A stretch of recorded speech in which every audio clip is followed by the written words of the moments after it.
आपको एक दिन में नहीं ध्यान पड़ा होगा। Sum of even factors, sum of even factors, sum of even factor. तो sum of odd factor, sum of even factor, ये सारा चीज़ हम अब देखने वाले हैं, है ना। तो सबसे पहले हम इसको निकाल लेते हैं 120 का, है ना। तो 120 का निकालो तो 4 3 या 12 इंटू 5 इंटू 2, यानी कि 2 को 2 यहाँ है, यहाँ के को 2 है, 2 को एगो यहाँ, तो 2 के पावर कितना हो गया 3 न जी, 2 के पावर 3, उसके बाद इंटू 3 के पावर 1, 5 के पावर 1। अगर हमको पूछता है टोटल नंबर ऑफ फैक्टर तो पावर में 1 बढ़ा देते हैं, पावर में तो 3 1 4 1 1 2 और उसके बाद 1 1 तो 4 दूनी 8 दूनी, तो टोटल नंबर ऑफ फैक्टर 16। उसके बाद ऑड नंबर ऑफ फैक्टर, तो ऑड नंबर ऑफ फैक्टर तो ये तो इवन हो जाता है, इवन हो जाता है ना, तो इसको छोड़ देते हैं। अब ऑड को देखो, तो ऑड के पावर 1 है तो 1 1 2 और 1 1 2, तो कितना हो जाएगा 4।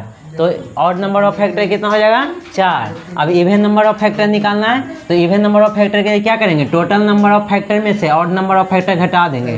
तो टोटल नंबर ऑफ फैक्टर कितना है 16, ऑड नंबर ऑफ फैक्टर 4, तो कितना आ गया 16 में से 4 गया तो 12 जी, तो 12 आ गया, ठीक है। और नहीं तो दूसरा तरीका क्या है कि दूसरा तरीका है कि इवन नंबर के ऊपर जो पावर है उसको सेम रहने देंगे।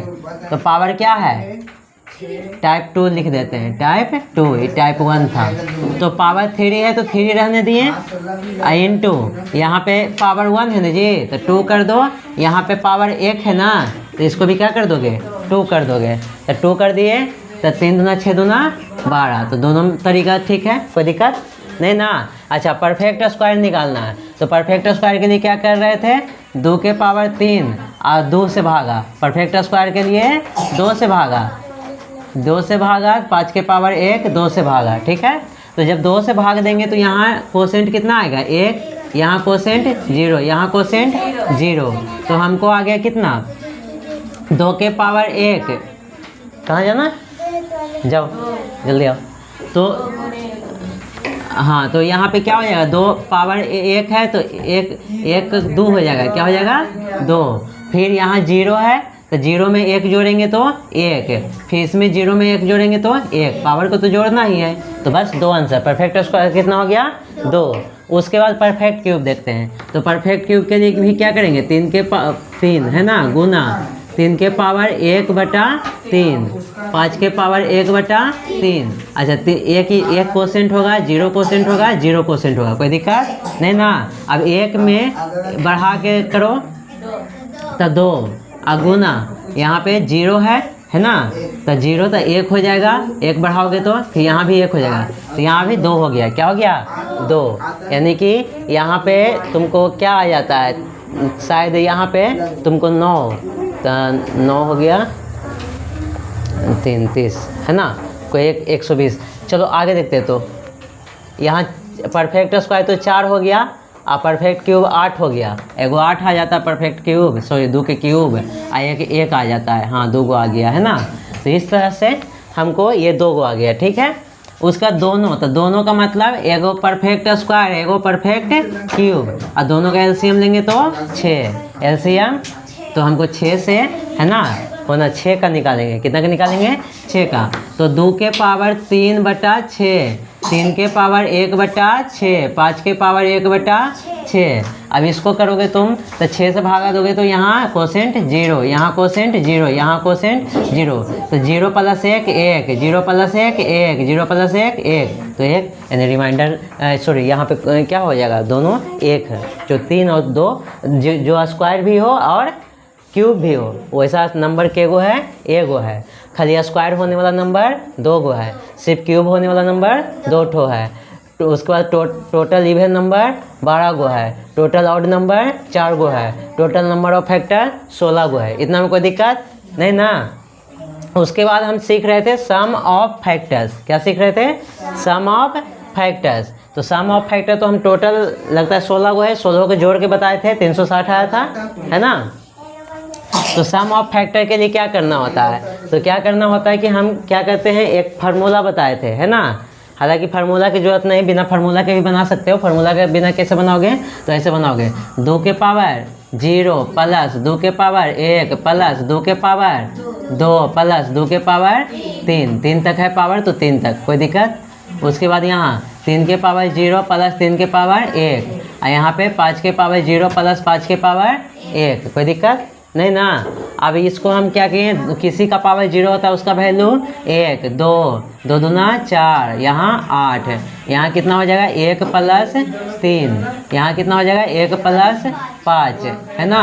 उसके बाद 8 4 12, 12 3 15 गुने 3 1 4 और 5 1 6, है ना। तो 15 6 90 9 36 360, कोई दिक्कत नहीं ना। लेकिन हम एक तरीका और आप लोगों को बताए थे कि 2 के पावर 3 है तो पावर को बढ़ा दो, 4 कर दो, कोई दिक्कत।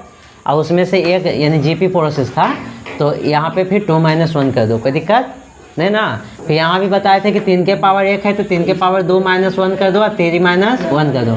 5 के पावर 1 है तो 5 के पावर 2 - 1 कर दो, 1 बढ़ा देना है कभी पावर, है ना, ये कर दो। ऐसे करके भी निकाल सकते हैं, निकाल के देखो।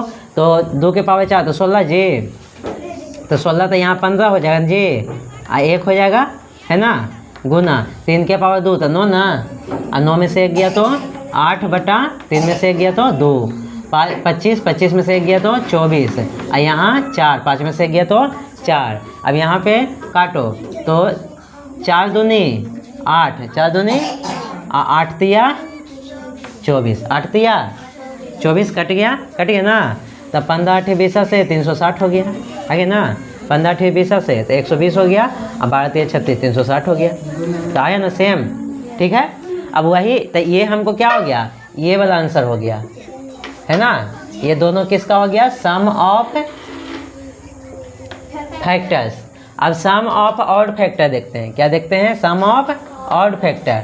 तो सम ऑफ ऑड फैक्टर में हम क्या देखेंगे, तो सिर्फ ऑड को पकड़ेंगे, है ना, ऑड को पकड़ के देखते हैं, है ना। तो यहाँ देखो 3 के पावर 2 कर दें -1, 3 - 1 गुना 5 के पावर 2 - 1 और 5 - 1, तो 3 के पावर 2 9, 9 में से 1 गया तो 8, 8 बटा 2 और 25 तो 24 बटा 4 ना जी। अच्छा तो 4 दूनी 8, कोई दिक्कत नहीं ना।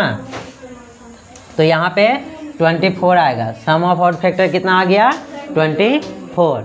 अच्छा अब यहाँ देखते हैं sum of even factor, sum of even factor. तो सम ऑफ इवन फैक्टर में 2 के पावर 3 है ना, तो 3 ही रह दो, नो चेंज, क्या नो चेंज, और 2 - 1 गुने 3 के पावर 2 - 1, 3 - 1, और उसके बाद 5 के पावर 2 - 1, है ना, एक एक बढ़ा रहे हैं, और 5 - 1, कोई दिक्कत नहीं ना। अभी 3 के पावर 2 8 ना जी, 8 में से 1 गया तो 7 बटा 1 गुने 3 के पावर 2 तो 9, 9 में से 1 गया तो 8 बटा 2।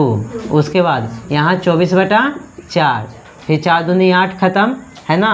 उसके बाद क्या गुना करो तो 7 × 28, 7 दूनी 14 2 16 168, है ना। तो यही आंसर हो गया, कोई दिक्कत नहीं ना, लिख लो बढ़िया से।